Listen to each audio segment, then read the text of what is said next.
সাবেক প্রধানমন্ত্রী ও বিএনপির চেয়ারপারসন বেগম খালেদা জিয়াকে রাষ্ট্রের অতি গুরুত্বপূর্ণ ব্যক্তি ভিভিআইপি ঘোষণা করেছে অন্তর্বর্তীকালীন সরকার।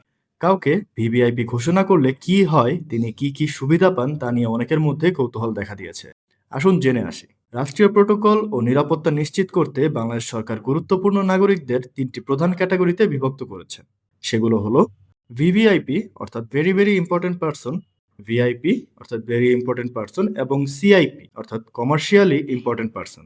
রাষ্ট্রীয় বিবেচনায় কিভাবে তাদের মর্যাদা নির্ধারিত হয় এবং তাদের সুরক্ষায় কী ধরনের প্রোটোকল অনুসরণ করা হয় সে সম্পর্কে জানা যাক। ভিভিআইপি হলেন রাষ্ট্রের সর্বোচ্চ গুরুত্বপূর্ণ ব্যক্তি, যাদের পরের ধাপে আছেন ভিআইপিরা। এই দুই ধরনের ব্যক্তি রাষ্ট্রের নিরাপত্তা কাঠামোতে কেন্দ্রীয় অবস্থান করেন।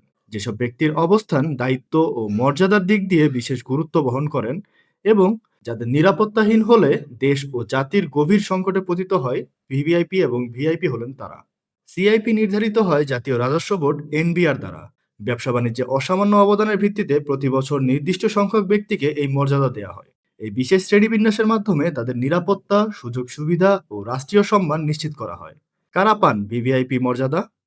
রাষ্ট্রীয় সম্মান ও নিরাপত্তার ক্ষেত্রে সর্বোচ্চ স্তরের মর্যাদা হলেন ভিভিআইপিরা। বাংলাদেশের প্রোটোকল বা অর্ডার অব প্রিসিডেন্স অনুযায়ী এই অতি গুরুত্বপূর্ণ ব্যক্তির মর্যাদা শুধুমাত্র রাষ্ট্রের সর্বোচ্চ পদাধিকারীদের জন্য সংরক্ষিত। এর মাধ্যমে তাদের জন্য বিশেষ নিরাপত্তা ও সর্বোচ্চ প্রোটোকল নিশ্চিত করা হয়।